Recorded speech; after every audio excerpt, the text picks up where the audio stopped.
Welcome to our new show, the What Anyone Can Do podcast with Leo Batari and me, Randy Cantrell. Our new show picks up where the last show, Year of the Peer, left off, highlighting the simple truth that who you surround yourself with matters, and that if we enlist the support of others, give back to those who give to us, and pay it forward for the next generation, we can do anything. Author and keynote speaker Leo Batari and I will interview a diverse group of thought leaders who will share stories and insights that will help you succeed in business and in life. How? By doing the things anyone can do, but most of us never will.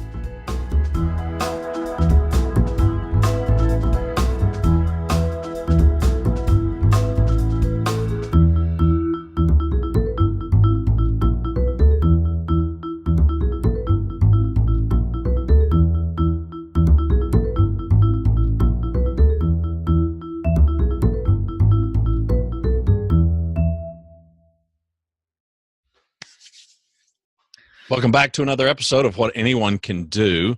He is Leo Batari. I'm Randy Cantrell. We're glad that you're here to eavesdrop on our conversation.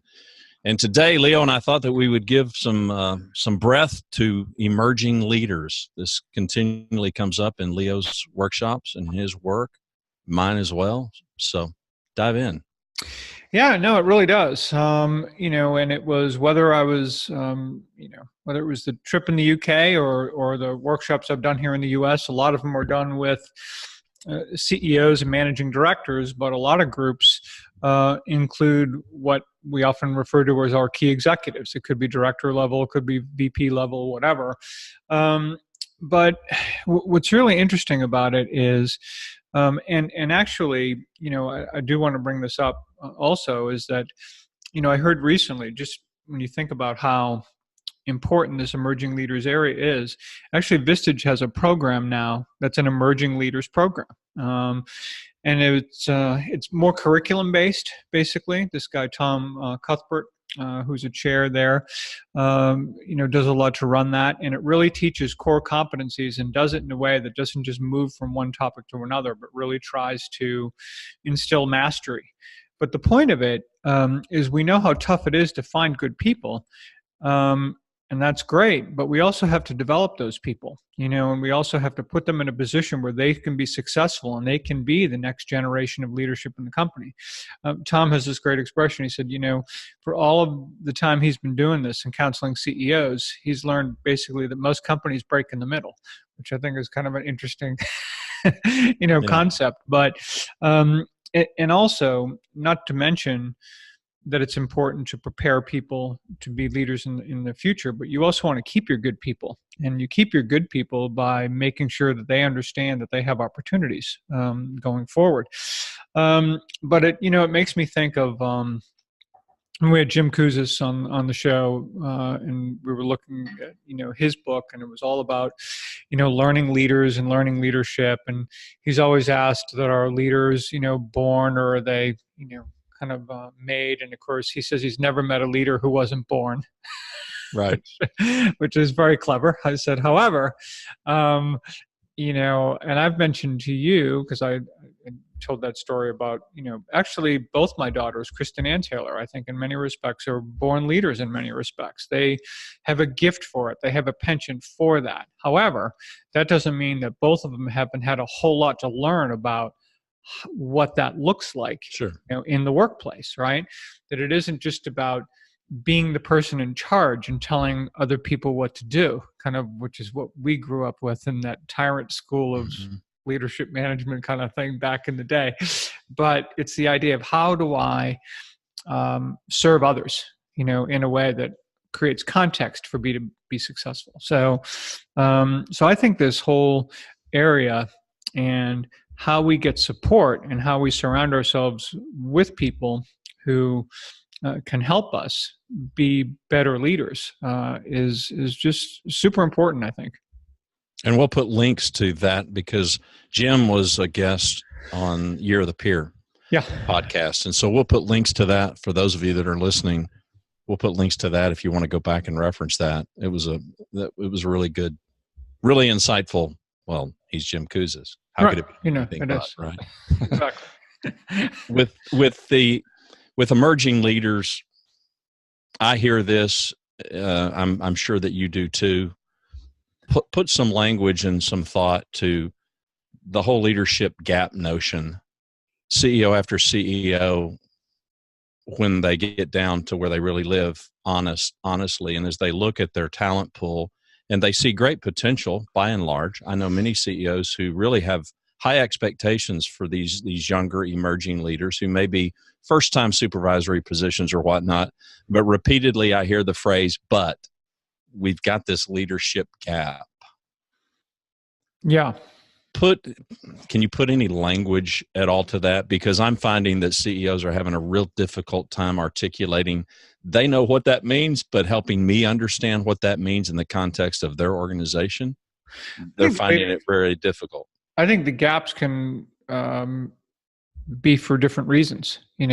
Sometimes CEOs think that they are trying to create a kind of context where leaders are being developed, and in fact, they're not at all, and they don't even realize it. I think I mentioned to you a number of years ago, there was an HR person who was talking to me about their company, and they were kind of bragging about the fact that, wow, look at our leadership is so trusted, by the employees.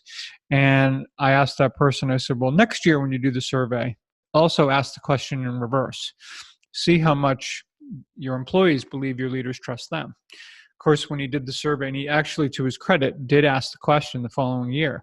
And that number was a far cry from, how employees basically trusted leadership. They didn't feel they were trusted at all. There were people that said, hey, I've got an approved budget. We've got a plan. We've got all this stuff. And yet when I want to spend a dime, I need 14 signatures in order to do it. That didn't feel like trust to them, and I think that they weren't in positions where they felt they could make mistakes. They weren't in positions where they felt they could really take risk. And because of that, over time, you're not going to be inclined to do that. You're not going to be inclined necessarily to be that leader that is going to be prepared to go to the next level. And in other cases, I just think it's, Marshall Goldsmith's book, of course, what got you here isn't necessarily going to get you there kind of thing, right. I think is very appropriate in that there are certain things people need to learn to get to a certain place in an organization, but then there's a whole new set of skills that they need. There's a whole new mindset, actually, probably better put, that they need to adopt if they're going to really play a leadership role in the organization versus someone who's just going to manage tasks. And you and I talked about this before we got on today. I mean, how much, other than the last, maybe 10 or 15 years, I guess, but leadership has become this big word, right? Mm-hmm. But prior to that, it was really all about management. It's why you have an MBA. It's why you have, this whole right.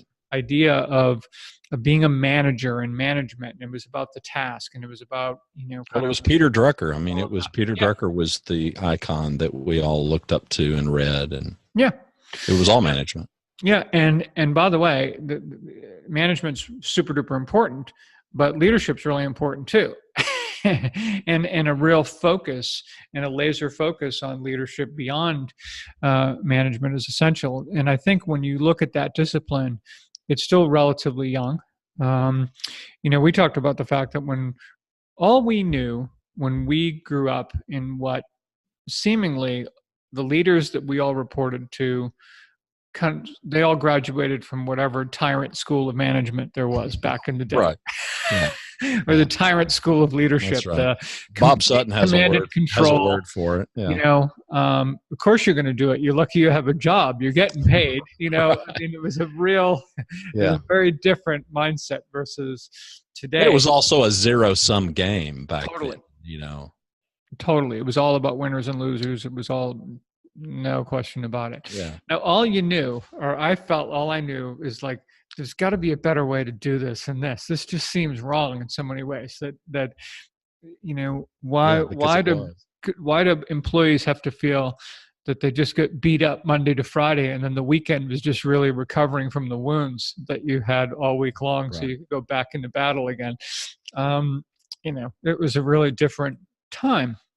then today, when we talk about, um, how do we create, how do we do what, you know, Robert H. Thompson talked about in his book, right? When he was talking about the offsite. And he's got Sam Arthur, who's the leadership metaphor in that book. And he wasn't the general manager or the concierge or, the head guy. He was basically he was the gardener. And so he's out watering the plants and doing his thing and talking to, but he wasn't screaming at the plants to tell them to grow faster. He was kind of he was kind of doing all of the things that made sure they had food and sunlight and water, and if they needed to be moved from one area of the garden to the other so they could flourish more, then that's what he would do. And it's much more of that leadership, and figuring out how we as leaders can serve others, not just boss others. And I think that's the big transition when you've got younger people and they're put in charge, and they have to figure that out, because now they've got this position of, they think, seemingly, some more power, if you will. But at the same time, they've got to figure out how do we lead in a way that really have others, embracing what we're doing, so that they attack their particular roles with a level of passion and enthusiasm, and where you eventually get people to see that them doing an excellent job is part of their currency with everyone else they work with. Oftentimes, I'll bring up, there's a few places where I've worked or I would say in the doctoral program at Northeastern, where your currency with everyone else was your ability to just always bring your A game, always do what you say you're going to do, communicate with people openly. If there's something you can't do, if life has thrown you a curveball and all of a sudden, I'm not going to be able to make it, the first call you were making was to your team members saying, hey, I'm in a little trouble as far as making this deadline. And everyone helps rally around, because you had that level of trust and understanding of that. No one was trying to hide things. No one was trying to feel that they're going to look bad if they don't. What we knew is you're going to look worse if you're not all over just letting the team know how they can help you. So I think there's a lot. I kind of applaud. I mentioned the Vistage program. I'm sure there are others out there that are really recognizing that there are some real core competencies that are going to take people, from being really good specialists and really good role players to those who have the ability to really lead others and inspire others, and do so in a way that I think in the Leadership Challenge, Jim Kouzes and Barry Posner wrote that it isn't so much lighting a fire under someone, but it's lighting the fire within. Mm-hmm. And if we can really start getting good at the lighting the fire within part, I think that's where we recognize that that's where some real long-term, value comes from. If a CEO, if anybody in our audience, say a CEO, a senior leader, and they're leading emerging leaders, that core competency stuff versus the culture stuff. If you had to begin somewhere to try to make an improvement in your organization, where would you focus? First of all, I think you got to understand your culture. I think you've got to look at it and ask yourself as a leader, are there some things that could be better about that culture? For example, I may have mentioned a while back, there was a student I had at Seton Hall a number of years ago. She had worked at this company for about 20 years, and she talked about what an incredibly collaborative environment it was, but that there were often so many meetings and so many people at all these meetings all the time that it took them like 6 to 9 months to do something that should have taken like 6 to 9 weeks. She said it was just unbelievable, And when I asked her to dig into that, because we were doing a strategic communication plan for her organization, she kind of came back to me with, hey, everyone's just really collaborative and they respect each other and they do all this stuff. And I remember saying to her, I don't think I'm buying that.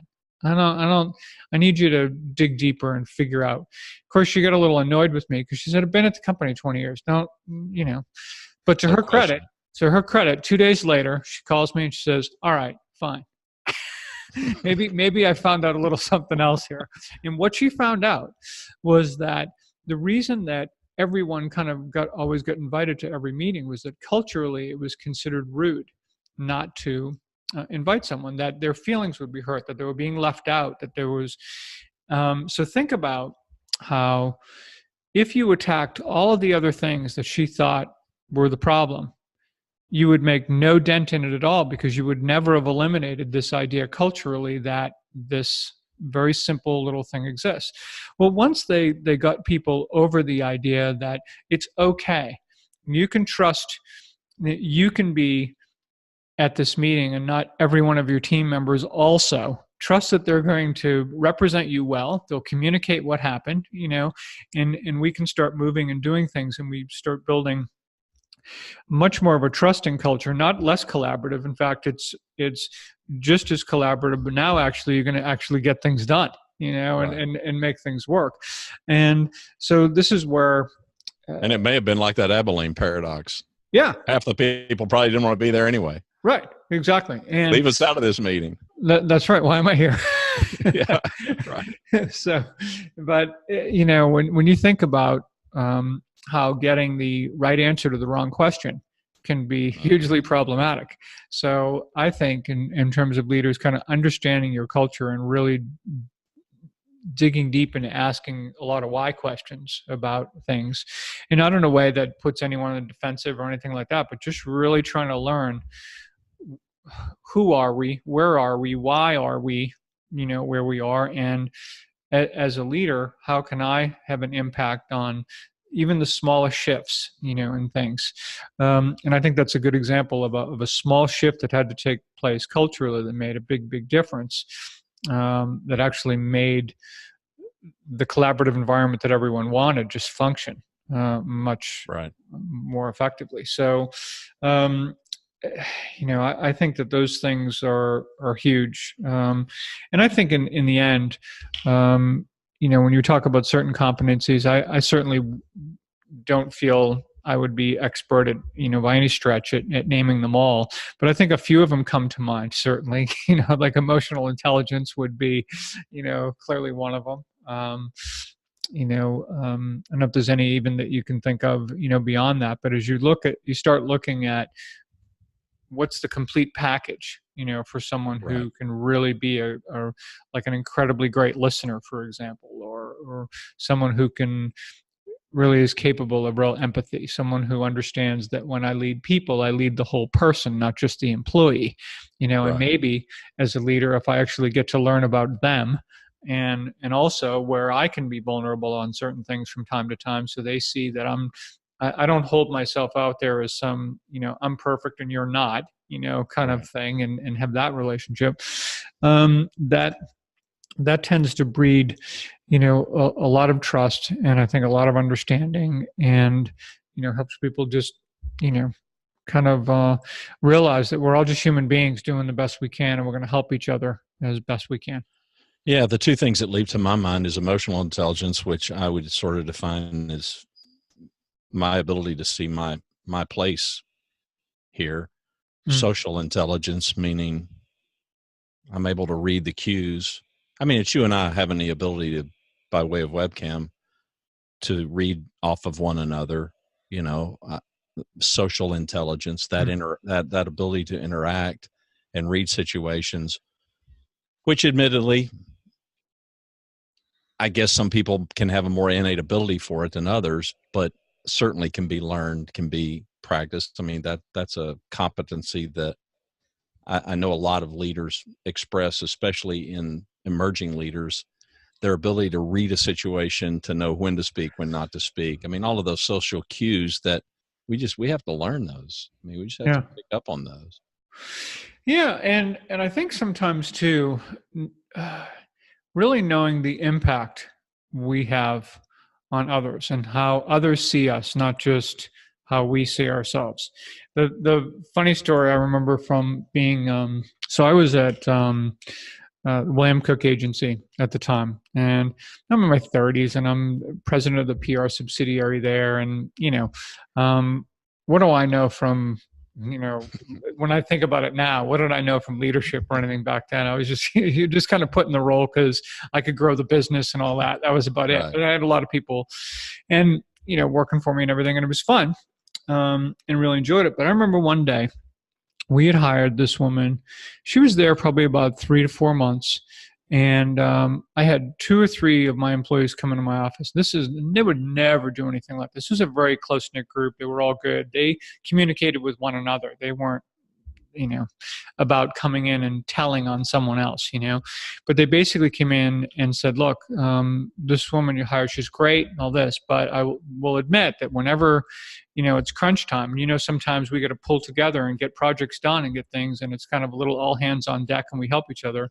That whenever we ask her to do anything for us, she's like, no, it's not my job and that's not happening, and it was getting these guys really frustrated, and it was creating a rift, obviously, with everybody. And my answer to this, if you can believe it, was, God, that's so strange. Every time I ask her to do something, she's all over it. She's doing fine. And they look at me dumbfounded, and they said, are you serious? They go, you think that you asking her to do something and us asking her to do something is the same thing? And yeah, I kind of did in a lot of ways. And, Sure. or at least I wanted it to be that way, but they're looking at me like, you're out of your damn mind, So I had to be like, okay, fine. So then it was really to the point where I talked to her and I said, and by the way, if any of those guys ask you to do something, pretend I'm asking you to do it. And just this is kind of how we roll here a little bit. And, Right. that's kind of the way that goes. And it ended up working out fine. But the point was, I had such a lack of understanding I was just kind of one of the gang. And I had a role as just one of the group, not seen in that way. And I had to kind of recognize that, not only in situations like that, but when I did anything, how I acted directly, indirectly, whatever, everybody's watching all the time. And so understanding that and having that sense, that's a big growth moment. It was for me, at least, anyway, because I just was thinking that, okay. Well, and to the point of your first book, and even the latest book, which we'll just take a brief off the shelf there. Take a brief hawking moment here. What anyone can do, how surrounding yourself with the right people will drive change, opportunity, and personal growth. Pick it up, Amazon, anywhere books are sold.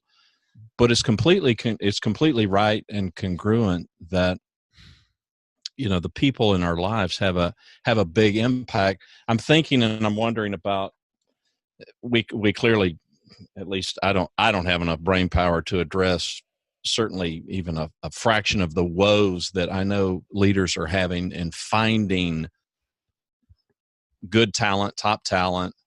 But let's talk a minute or two about retention, because as I encounter young professionals, it's a different era. I'm personally very fond of it. Neither of us are part of that gang that is ganging up on the millennials or whatever the next generation is called. You and I both are very bullish on these people and what they bring to the table. Yeah, so do I. And so that's not who we are as a couple of older fellows. But retention is a serious thing when there are many professionals, and a year and a half into the job, they've been there a while and they're feeling like they've been there a while. Yeah. And I don't get the sense from the ones that I work with, it's not necessarily, this sucks, things are bad, so I'm looking for something. They're just looking to be jazzed in a new way. They're scratching their itches, man. They're just. Yeah, I do hear a lot though. And I think my daughters have both spoken to this with me, privately, and I hear from students and it all as well, is they do want to feel a sense of purpose in their work. And it isn't always about the money. It isn't always about the hours, but I think it's about purpose, and I think it's about trust.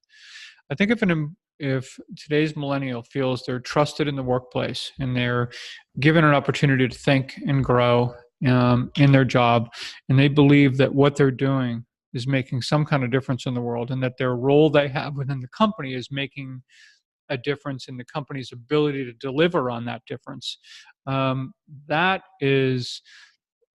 makes a organization a lot stickier, even for what you're describing with millennials who may be far more inclined to be switching jobs back and forth. Actually, I kind of felt like, it was our parents' really generation who was at the company 20, 30, 40 years. Our generation was happy to move, and usually it had nothing to do with purpose. It had to do with, like, if they're going to pay me another $5,000, boom, I'm gone. Yeah. I'll go, and you just try different things. And that's right. And I think there's some advantages to doing that. I think about all of the different places that I worked, and they've all contributed to the perspective I have on a lot of things today. And if I had only been at one organization or two organizations my whole life, I think that would have been far more limited. But who knows? I mean, organizations evolve and change, and they do their thing. And so what are some things that senior leaders, in your opinion, could do to better improve and enhance that sense of purpose that they can give to their troops, including the emerging leaders? I think it's the same thing. I do those workshops, of course, for the CEOs, for the CEO groups. And when I talk about the leaders of those groups, and we talk about the factors that are important, having all the right people, right? That safe and trusting environment, that ability to be productive and have valuable interaction, that there's a culture of accountability among the folks, and that the leader has to serve as the steward of those other four factors, right? And I think it's the leader's job, and very similar to what you're talking about, whether it's purpose, whether it's trust, whether it's culture of accountability, whether it's productivity or whatever, to always hold those things out there, to never be in a situation where you are letting time go by, where you take things for granted and you just think, we got that. This is who we are. Well, it's who you are now, but it may not be who you are 6 months from now if you are not constantly paying attention to these things that you hold dear and that are important. One of the things I did love, actually, that they did at Hill and Knowlton. In fact, it's kind of funny because if I were to look at, if you were to look at core values, okay? So at Hill and Knowlton and Mullen, and of course it's Mullen Lowe today. If you ask someone at Mullen Lowe, could you recite the core values, right? They'd say no, but they lived them constantly. I mean, it was kind of remarkable in terms of there was something, and they kept it present in their actions and their work and all of that. And I think that's kind of, in many respects, kind of the exception, not the rule, in terms of what they were able to accomplish with that. But at Hill and Knowlton, I think, kind of much broader, multinational corporation they had at the time, over 80 offices around the world. And their core values were basically to be accountable, bold, collaborative, and diverse. Okay. So I will never forget them. Not only is there ABCD, which makes right. it simple, but at the end of every staff meeting we had, and they were always weekly staff meetings, you don't know who was going to be asked or how that was going to go, but someone will say, tell me how you were accountable this past week. Tell me what you did that was bold.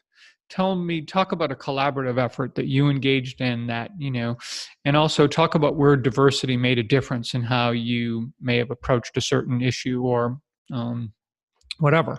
And it was really good. And it constantly got you thinking about those values and really making them part of not just something gave life to them, but something how I worked, they would trigger things for me that, when in doubt, when you could be bold, do it, and take that risk and take that chance thoughtfully, of course, like anything, but, right. But it was, it was good stuff. And I thought they did a good job of that. So I think for leaders who, never allow people to just let those things kind of fall into the background and they need to be a constant. I think they need to be part of the conversation. They need part of a company's vocabulary. And I think leaders who are able to do that really well and able to also do things that are really congruent, right? So don't talk about how critical teams are, but yet all of your compensation, all your reward programs, everything are all geared to the individual, right? I mean, things like that. So make sure that everything you got going on in your organization is a reinforcing element to who you say you are and what you want to be. Millennials are no different than anyone else, and they hate hypocrisy. They don't love when a company says one thing and does something else. It makes me not want to work for them anymore. Right. So, I think simple things like that are helpful. As we wind down, and you and I have talked off camera about this before, but and it probably is worthy of a show all of its own. But when you challenge a leader, what does a star performer in your company look like? What would a star emerging leader look like as it pertains to this conversation of values? It would seem to me that, and it makes complete practical sense to me, that the values of the company, the values of the leader, which obviously drive the culture, that the more that you can get that fit right in your hiring practices to get people that share those values, where it's not having to be forced and they're not having to be someone different than they are, that would give those people better chances to rise and be the superstars in your organization.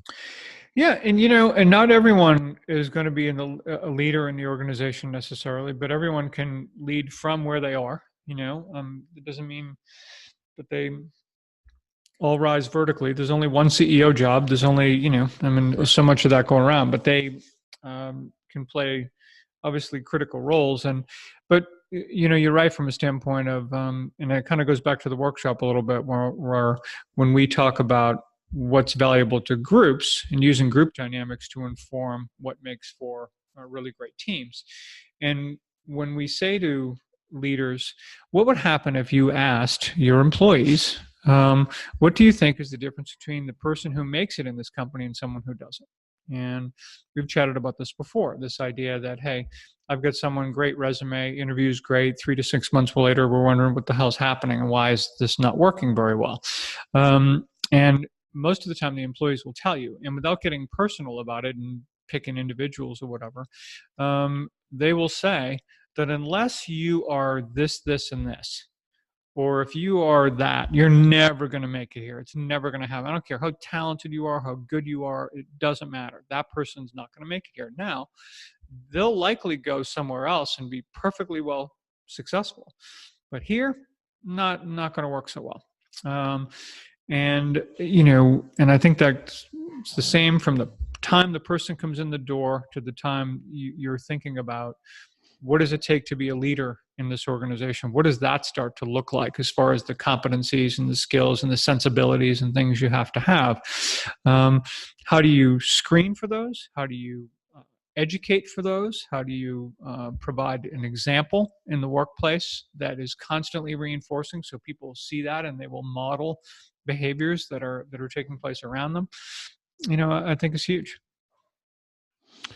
Well, I'll let you have the last word, but again, I'll hawk the book and I'll hawk the workshops. You can go to Leo Bottary, that's LeoBottary.com. New design, by the way. I'll give shout out to you for it's terrific. It's terrifically mobile friendly, be what I would say, and I think many of you, if not most of you, are probably consuming the content through a podcast catcher or through YouTube or going to the website. LeoBottary.com is the website. You can contact Leo for any speaking engagement, any workshops. His workshops are pretty diverse. In fact, you might just mention some stuff about your workshops, Leo, to give some people some sense of what that may look like and what you could do for them. Well, sure. But I'd like them actually to go to the newly redesigned website that you said, because it was definitely time. And if you go to the speaking tab there, you'll see there are 5 workshops, with actually 2 keynotes and 3 workshops. Some that speak to groups and some to speak to teams, and would invite you to, if you're looking to actually have a higher performing group or a higher performing team, using group dynamics to inform how to make that possible is really what these workshops all about, what the subject matter is all about. And, it's a lot of fun.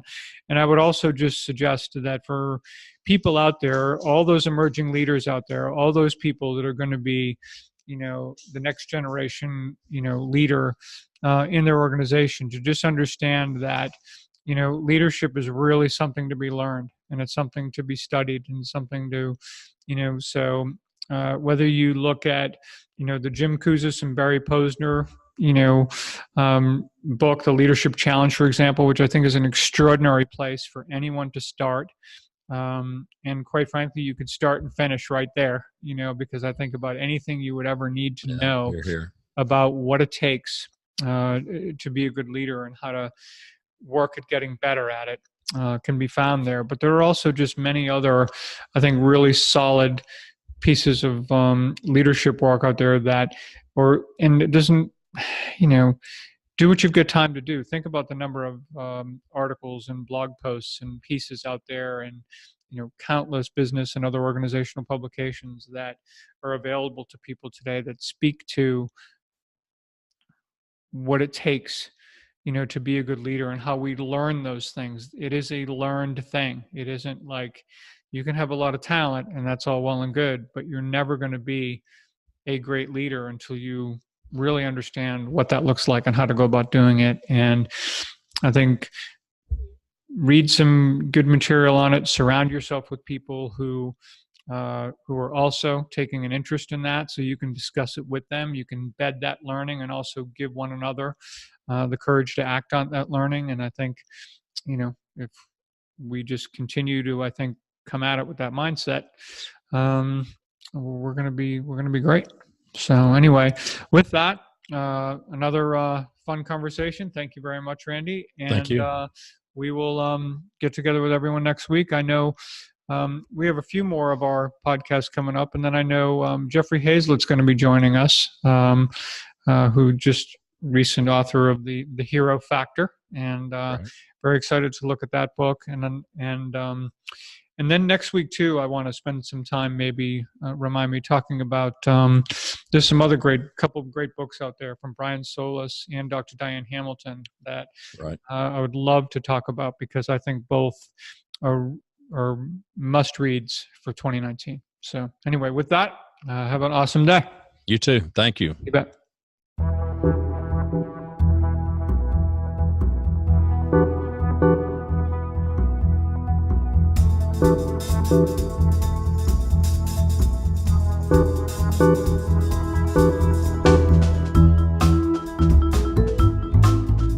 To learn more about our show and what we do, to submit questions to us, and to subscribe to What Anyone Can Do podcast, please visit our website, whatanyoneCanDo.com. What Anyone Can Do podcast is hosted by Leo Batari and me, Randy Cantrell. Music provided by Kevin MacLeod is Vibe Ace, licensed under Creative Commons by Attribution 3.0 license. Thanks for watching or listening.